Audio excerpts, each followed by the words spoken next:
नमस्कार, मैं हूं अजय वर्मा और आप देख रहे हैं लक्ष्य राणा। दोस्तों, आपको बता दें कि आज राष्ट्रव्यापी हड़ताल, जिसमें लगातार आपको तस्वीरें दिखाएंगे कि लगभग सभी डिपार्टमेंट के जो कर्मचारी हैं उनके द्वारा हड़ताल की जा रही है। और तस्वीरें देखिए, जो गोल मार्केट पार्क है, उस पूरी गोल मार्केट पार्क में आज यहाँ पर जो सभी कर्मचारी हैं उनके द्वारा यहाँ पर राष्ट्रव्यापी हड़ताल का ऐलान किया गया है, जो 2 दिन तक चलेगी। 28 और 29 तारीख तक ये हड़ताल चलेगी। अगर इस हड़ताल की बात करूँ तो इसमें मेडिकल, पटवारी, तहसील, आंगनवाड़ी वर्कर्स, हेल्थ डिपार्टमेंट के साथ साथ जो है नगर पालिका कर्मचारी भी जो है वो इस हड़ताल में शामिल है, जो अपनी मांग को लेकर यहाँ पर पहुँचे हैं। तो इन तस्वीरों को दोस्तों ज़्यादा से ज़्यादा शेयर जरूर करें। दोस्तों देखिए किस प्रकार यहाँ पर जो तमाम कार्यकर्ता हैं, जिसमें तमाम कर्मचारी, चाहे वो आंगनवाड़ी वर्कर हो, चाहे वो नगर पालिका के कर्मचारी हो, हेल्थ डिपार्टमेंट के कर्मचारी हो, सभी आज एकत्रित हुए हैं नीलोखेड़ी गोल मार्केट पार्क में। और सरकार के खिलाफ यहाँ पर नारे लगाए जा रहे हैं, ज़ोर ज़ोर से विरोध किया जा रहा है। नारे लगाकर इन तस्वीरों को शेयर जरूर करें, किस प्रकार यहाँ पर ज़ोर ज़ोर से नारे लगाकर विरोध किया जा रहा है। ये तस्वीरें मैं आपको नीलोखेड़ी गोल मार्केट पार्क से दिखा रहा हूँ, जहाँ पर ये राष्ट्रव्यापी हड़ताल का ऐलान किया गया। आप सभी इन तस्वीरों को शेयर जरूर करें। हमारी मांगे पूरी करो। इंकलाब जिंदाबाद, इंकलाब जिंदाबाद, इंकलाब जिंदाबाद। हरियाणा सरकार मुर्दाबाद, हरियाणा मंत्री हाय हाय, तो आप देख सकते हैं किस तरह से सरकार के खिलाफ नारे लगाते हुए यहाँ पर आपको सभी कर्मचारी, दोस्तों देखिए किस तरह से ज़ोर ज़ोर से नारे लगाते हुए आपको ये सभी कर्मचारी नज़र आएंगे, जिसमें अलग अलग विभाग के जो कर्मचारी वो एकत्रित हुए, जिनके द्वारा लगातार रोष प्रदर्शन किया जा रहा है। तस्वीरें जरूर देखिए, एक ही जगह पर जब सभी डिपार्टमेंट के जो कर्मचारी वो एकत्रित हुए हैं अपनी मांगों को लेकर। आज राष्ट्रव्यापी हड़ताल है जो हरियाणा में चल रही है।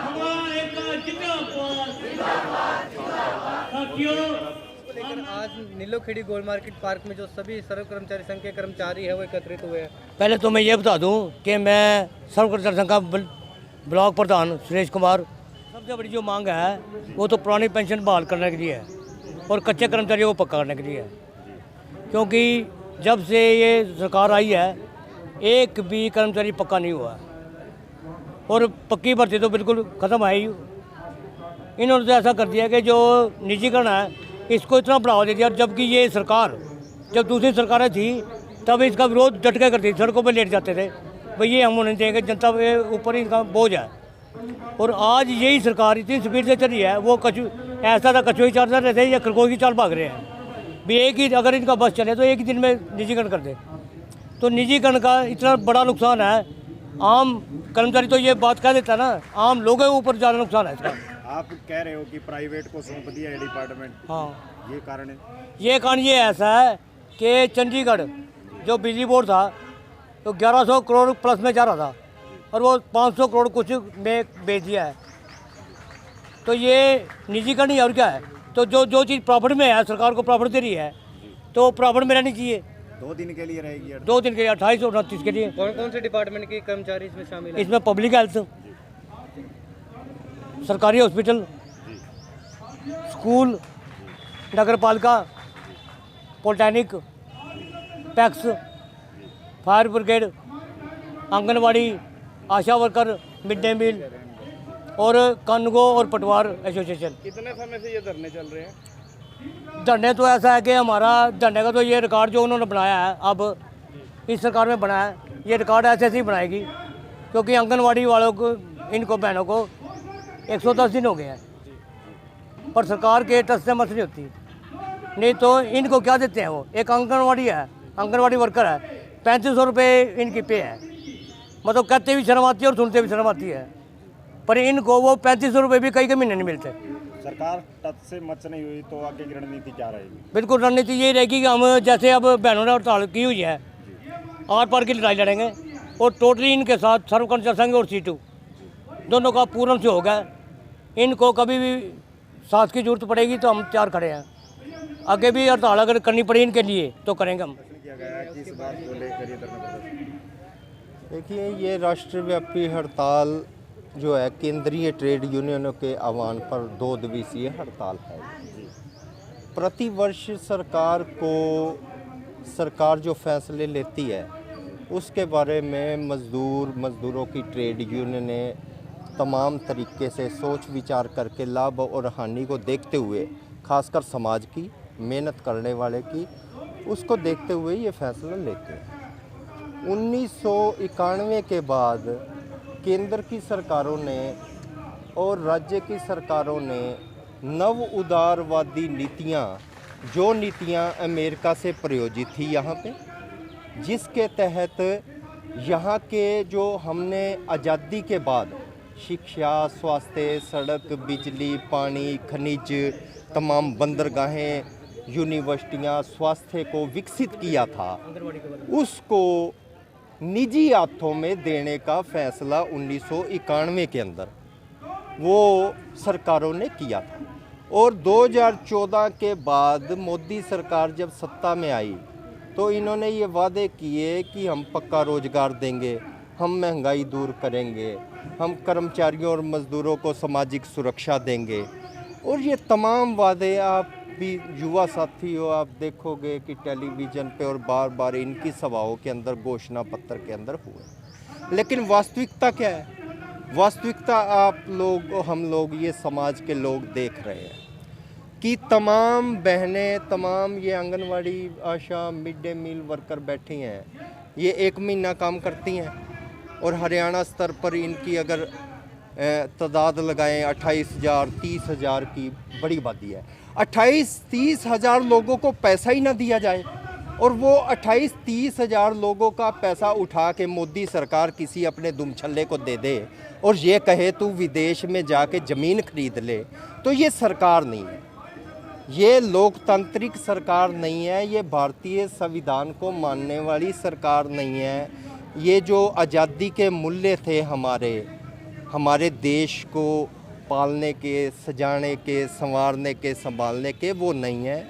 ये एक पूंजीपतियों के, विदेशी पूंजीपतियों या हमारे देश के वो हो, उनके एजेंट के रूप में काम कर रहे हैं। यह हड़ताल राष्ट्रव्यापी हड़ताल है। यह सभी विभागों की हड़ताल 28 और 29 तारीख की 2 दिन की। लेकिन आंगनवाड़ी वर्कर 8 दिसंबर 2022 से हड़ताल पर हैं और भूख हड़ताल पर भी है, रात के अनशन पे। सरकार को खमियाजा भुगतना पड़ेगा इसका, अगर सरकार को खमियाजा भुगतना पड़ेगा, क्योंकि सरकार न्योता देती है, बुलाती है और बातचीत के लिए, लेकिन कोई भी संपूर्ण निर्णय नहीं लेती। इतने समय से आपकी कोई सुनवाई नहीं हुई? कोई सुनवाई नहीं हुई सर। आगे की यह रणनीति है कि जब तक जो बहनें टर्मिनेट हुई है उनकी बहाली नहीं करती। लेकिन 1500 और 750 की कोई लड़ाई नहीं, अब हमारी मान और सम्मान की लड़ाई है। जब तक हमारा आंदोलन चलता रहेगा, जब तक हमारी कोई भी बहनें ड्यूटी ज्वाइन नहीं करेंगी, जब ये सब टर्मिनेशन बहाल की जाएंगी, जब हम ज्वाइनिंग करेंगे। लगभग 100 दिन से भी ज़्यादा आंगनवाड़ी 111 दिन से जो है वर्कर्स और 19 दिन भूख हड़ताल पे। तो उसमें एक बात सामने है कि लगभग जिले में 80 बच्चे कुपोषित हुए हैं। तो कहने की जो ये खामियाजा सरकार के पास भी भुगतना पड़ेगा कि 80 बच्चों का क्या कसूर था, इनको कुपोषण का शिकार होना पड़ा। सही बात है कि उनका क्या कसूर है। जब सरकार आंगनवाड़ी वर्करों की नहीं सुनवाई करती और समय पर पे नहीं देती, आंगनवाड़ी में राशन समय पर नहीं आता, कुपोषण की समस्या तो बढ़ती ही जाएगी। कच्चे से पक्की आई हुई हैं, तो क्या कुछ कहोगे? नमस्कार, मेरा नाम अनीता, नीलोखड़ी ब्लॉक के प्रधान हूँ मैं।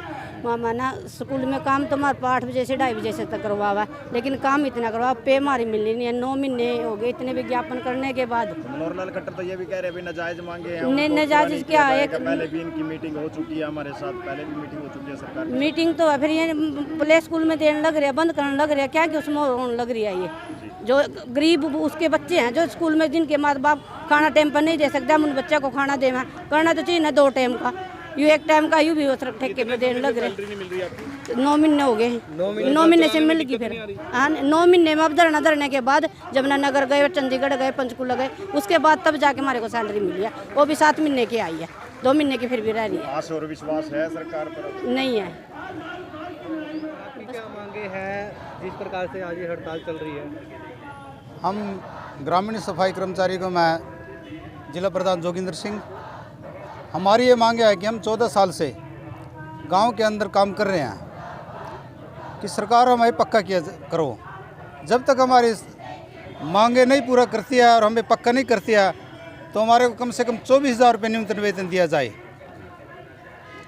और 7 तारीख से पहले हमारे को वेतन मिलना चाहिए। हरियाणा के मुख्यमंत्री ने करनाल के अंदर घोषणा की थी कि ग्रामीण सफाई कर्मचारी को 7 तारीख से पहले वेतन दिया जाएगा। अगर जो वेतन लेट होता है तो उसके 500 रुपये जुर्माने के तौर पे दिया जाएगा। आज ग्रामीण सफाई कर्मचारी को 2 महीने से कम हो गए, सैलरी नहीं मिल रही है। ये भी कहा था कि सफाई कर्मचारी को काम करने की जरूरत नहीं है, मशीनें लगा देंगे हम, ये भी कह रहे थे। नहीं, गांव के अंदर नहीं बोला, गांव के अंदर ऐसा नहीं बोला, वो शहर के लिए बोला था। और हमारी मांग ये है कि गांव के अंदर 400 की आबादी पे कर्मचारी लगाए जाए, क्योंकि गांव के अंदर 2000 की आबादी पे कर्मचारी लगाए गए थे। शहर के अंदर है जो 400 की आबादी पे काम करते हैं। सरकार से हमें अपील भी करते हैं कि गांव 2007 से और अब तक का फासला देख लो, दुगनी संख्या बढ़ गई है, कर्मचारी वही कोई है, एक या दो। पता है कि हम यहाँ पर आज इकट्ठा क्यों हुए हैं। हमारी भी कुछ मांग और मुद्दे हैं, जैसे कि हम स्वास्थ्य विभाग में लगे हुए हैं, हमें 3 महीने से सैलरी नहीं मिल रही है, जिसके कारण हमें अपने घर का गुजारा चलाना बहुत मुश्किल हो रहा है। पर लेकिन अभी सरकार को कोई भी होश नहीं है कि इनकी सैलरी दी जाए या ना दी जाए। किसी मंत्री MLA की सैलरी 1 महीने की ना है ना, वो संसद तक अपनी आवाज़ उठा लेता है। लेकिन हम तो सिर्फ ये प्रेस के मीडियम से ही ये खट्टर सरकार को अपनी आवाज़ पहुँचाना चाहते हैं कि हमारे ये सर हमारी 3 महीने की सैलरी रुकी हुई है। जो भी कोई हमें किसी भी अधिकारी पे जाते हैं, हमें कोई भी वो नहीं दे रहा है, कोई मतलब रिस्पॉन्स नहीं दे रहा है। हम सरकार से अपील करना चाहते हैं कि जो हमारी सैलरी बकाया पेंडिंग पड़ी है उसको दिया जाए, और जो ये 1-1, 2-2 महीने का ये हमें आगे सेक्शन दे रही है, हाँ समय दे रही है, इसलिए सरकार से गुजारिश है कि हमें कम से कम 1 साल का। इसके लिए आपने हॉस्पिटल की SMO से बात की है कि आपकी सैलरी नहीं आ रही? हाँ, SMO मैडम को भी SMO के माध्यम से CMO को हमने ज्ञापन भी दिया है कि हमारी सैलरी नहीं आई है, तब भी प्रशासन कोई हमारी मांग नहीं सुन रहा है। CMO योगेश शर्मा है। हाँ वही है। अभी सैलरी नहीं आती तो आगे की क्या रणनीति रहने वाली है आपकी? सर क्या पता इससे भी बड़ा कोई आंदोलन करना पड़े हमें, क्या पता सड़कों पे भी उतरना पड़े, जैसा भी। सरकार इसे अपील समझे या चेतावनी? सर अगर टाइम से तनख्वाह तो आ गई तो इसको अपील है, नहीं तो फिर इसके चेतावनी समझे। सर कितने कर्मचारी की सैलरी नहीं आई है? 52 कर्मचारी हम स्वास्थ्य विभाग में, किसी की भी सैलरी नहीं आई अभी तक। इसलिए आपके माध्यम से हम खट्टर सरकार को अपनी आवाज़ पहुंचाना चाहते हैं कि हमारी सैलरी जल्द से जल्द पहुंचाने की कृपा करें। धन्यवाद।